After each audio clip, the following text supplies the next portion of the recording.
Yes, ni mara nyingine tunakutana tena hapa katika channel yetu pendwa ya Mapro TV kuangazia zile habari mbalimbali za kimichezo ambazo zimejiri, nasi tunakuletea upate kufahamu yale ambayo yanaendelea katika uwanda mzima wa kimichezo. Ni kuombe wewe mwanafamilia wa Mapro TV kubonyeza neno subscribe chini ya video hii, kisha bonyeza alama ya kengele ili usipitwe na taarifa muhimu kutoka kwetu katika channel yako hii ya Mapro TV. You already know.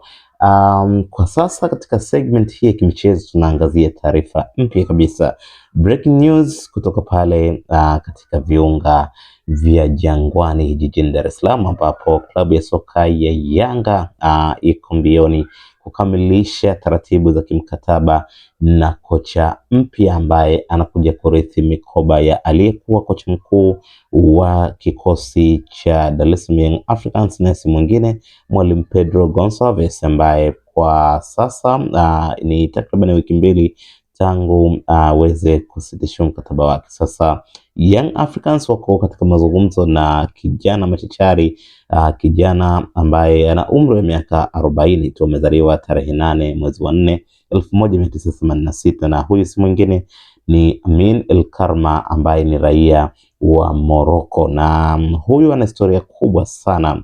Bwana Karma ana historia kubwa katika karia yake ya soka, ambapo miongoni mwa timu ambazo aliwahi kupita ni pamoja na RS Berkane, lakini pia aliweza kunyakua kombe na klabu ya Olympic Club de Safi ya huko nchini Morocco. So ni mwalimu ambaye kiukweli ni mbobevu, lakini pia ni mwalimu ambaye tayari ana jina na profile yake ni nzuri, kama nilivyokueleza kwamba jina lake kamili ni Amin El Karma na amezaliwa mwaka 1986, kwa maana hadi hivi sasa na miaka 40 pekee.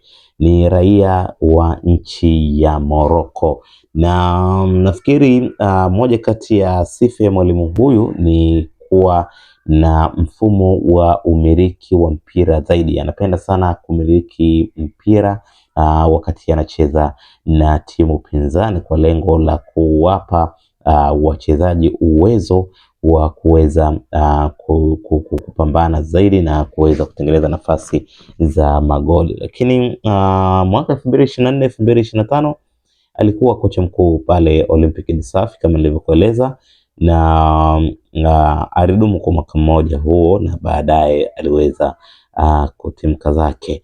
Sasa ukiangalia namna ambavyo mwalimu huyu ameweza kupita katika timu hizi kubwa, utagundua kwamba kuna namna Young Africans wamegundua kitu. Na wakati mwingine tusipende sana kuchukua makocha wenye majina. Naamini kuna makocha wengi ambao kama hawa ambao majina yao sio makubwa sana katika uga wa kimichezo, lakini wana profaili safi kabisa. Kushinda title ya kombe la ligi ya Morocco ni jambo kubwa sana, kwa sababu miongoni mwa ligi kubwa kwa Afrika ni pamoja na ligi kuu ya Morocco. So huyu tayari ana sifa hiyo, lakini pia ni mtu ambaye ana falsafa kama za wakina Profesa Nabi. Kwa namna ambavyo nimejaribu kuangalia kipindi ambacho yupo katika hizi timu ambazo nimekutajia, nimeona namna timu hizi zilivyokuwa zikicheza. Kwa hiyo ni mtu muhimu sana, ni kocha safi ambao Young Africans kama watamalizana na yeye, basi nafikiri ni kocha ambaye atakuja kudumu kweli katika kikosi hiki cha Dar es Salaam Young Africans. Una maoni gani kuhusiana na taarifa hii? Tafadhali tuandikie kwenye comment section, usahau subscribe.